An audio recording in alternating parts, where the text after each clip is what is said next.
Sweden के दारुल-हुकूमत Stockholm से आरिफ कसाना का सलाम कबूल कीजिए। आज इतवार 2 अप्रैल है।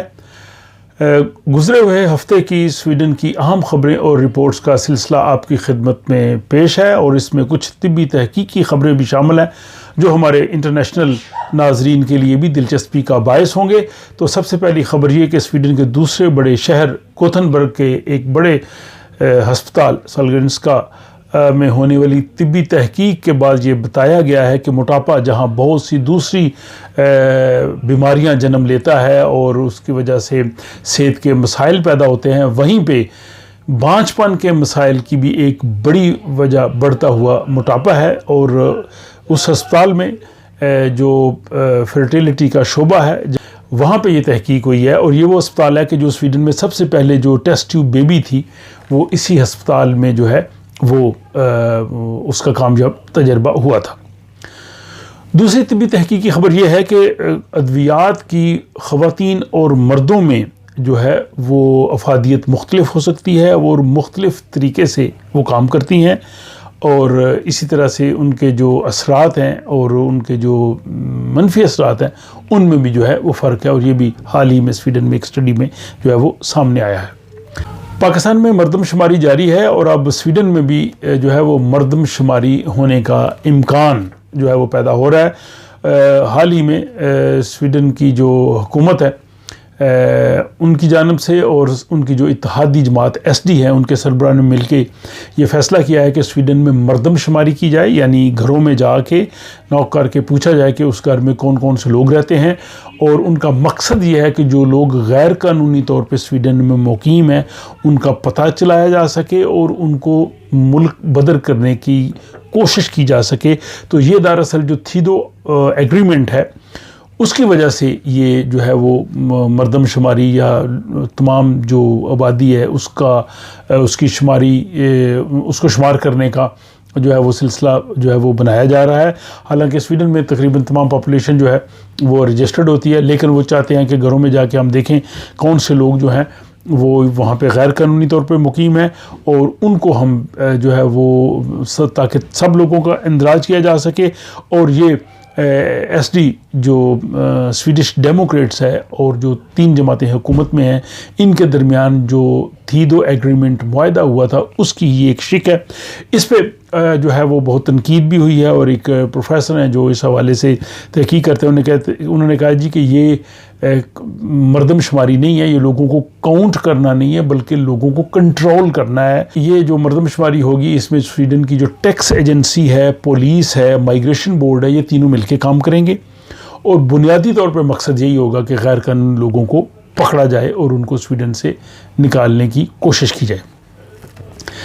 टिकटॉक जो एक बड़ी मशहूर आजकल एप्लीकेशन है, चाइना से ये शुरू हुई, बहुत से मुल्कों में, यूरोपीय मुल्कों में इस पे तहफ़्फ़ुज़ात हैं कि ये शायद चाइना जो है वो इसको जासूसी के लिए जो है वो इस्तेमाल करता है। तो कई मुल्कों ने उसकी जो इस्तेमाल है उस पर पाबंदी आयद की है, ख़ुसूसन सरकारी शोबों में। तो अब स्वीडन की जो फ़ौज है उसने जो उनके ऑफिशियल फ़ोन्स हैं जो है वो टिकटॉक के इस्तेमाल पर पाबंदी आयद कर दी है और इसमें यही वजह जो है वो सामने आई है कि शायद इससे जो है वो जासूसी ना की जा सके और फ़ौजों के एहसास अदार है तो उसमें इसकी ज़रूरत थी। स्वीडन में इन्फ्लेशन और की वजह से कीमतों में खाने पीने की जो चीज़ें हैं उनकी कीमतों में काफ़ी ज़्यादा इजाफा हुआ है और उस वजह से जब हुकूमत ने जो यहाँ पे बड़े इदारे हैं जो खाने पीने की चीज़ें फ़रोख्त करते हैं उनसे जब बातचीत की तो लीदल ने सबसे पहले 27 मार्च से अपनी चीज़ें जो है वो कम की हैं। अब लीदल के बाद कोप और ईका उन्होंने भी कहा है कि वो मार्केट में जो बहुत सी चीज़ें उनकी कीमतें वो है वो कम कर रहे हैं। और पहले ये था कि जब स्वीडन में खाने पीने की चीज़ें कम होती थी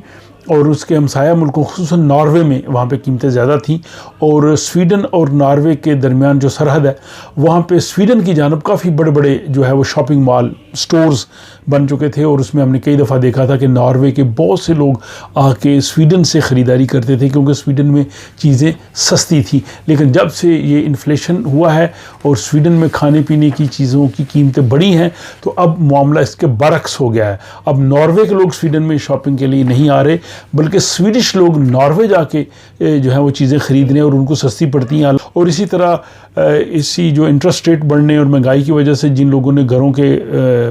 جو قرض لیے ہوئے ہیں اور انہوں نے جو رقم ادا کرنی ہوتی ہے جس کو مورگیج کہتے ہیں, اور اس میں جو امتیریں گے جو اصل رقم واپس کرنی ہوتی ہے, اس میں لوگوں کو مشکلات پیش آ رہی ہیں. اور یہ 12 سالوں کے بعد اس قسم کی صورتحال پیدا ہوئی ہے. بجلی کی قیمتوں میں پچھلے سال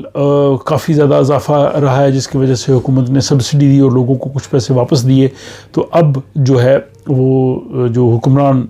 جماعت ہے اس پہ زور دیا ہے حزب مخالف نے, سوشل ڈیموکریٹس نے, کہ وہ اگلے سال بھی جو ہے وہ لوگوں کو اس میں امداد دے. لیکن دوسری جانب جو فائنینشیل انسپیکٹر ہے اس نے کہا ہے جی کہ یہ لوگوں کو جو بجلی کے بلوں میں حکومت کی طرف سے امداد دی ہے اس کی وجہ سے جو ہے وہ افراط زر بڑھا ہے. تو افراط زر کو کنٹرول کرنے کے لیے بہتر تھا کہ یہ نہ دی جاتی, یہ ان کا نقطہ نظر تھا. لیکن انہوں نے کہا یہ میرا خیال ہے, حکومت کی اپنی پالیسی ہے. سویڈن جو ہے وہ کوکین کے لیے جو اس کی درآمد ہوتی ہے, اسمگلنگ ہوتی ہے, تو یورپ میں چوتھی بڑی جو ہے وہ منڈی یا منزل بن چکا ہے. یہ جنوبی امریکہ کے جو ممالک ہوتے ہیں ایکویڈور اور کولمبیا سے یہ اسمگل ہو کے آتی ہے, اور یورپی بندرگاہوں پہ جو ہے وہ ان کے ذریعے یہ ان کی اسمگلنگ ہوتی ہے. تو اس میں بنیادی طور پہ بیلجیم اور نیدرلینڈز اور جرمنی یہ پہلے 3 نمبر پہ ہیں, اور سویڈن چوتھے نمبر پہ ہے. اور سویڈن کا جو ساحلی شہر ہے گوتھنبرگ, جو سب سے بڑی بندرگاہ بھی ہے, وہاں پہ جو ہے یہ آتی ہے. اور اس کے بعد یہ ہے کہ لوگوں کو سمر کا انتظار ہے اور لوگ اپنی ٹکٹس وغیرہ بھی بک کر رہے ہیں. اور سویڈن میں جن لوگوں نے ٹرین کے ذریعے جانا ہے تو ان کے لیے کہا گیا کہ بہت سی ٹکٹیں جو ٹرین کی ہیں وہ فروخت ہو چکی ہیں. یہ زیادہ تر جو ہے وہ 29 مئی سے 3 ستمبر کے درمیان جن لوگوں نے سفر کرنا ہے وہ لوگ جو ہے وہ بہت سے لوگوں نے ٹکٹس خرید لی ہیں, اور ٹرین کی ٹکٹس جو ہے وہ اب شاید اتنی اویلیبل نہیں ہیں. تو یہ تھی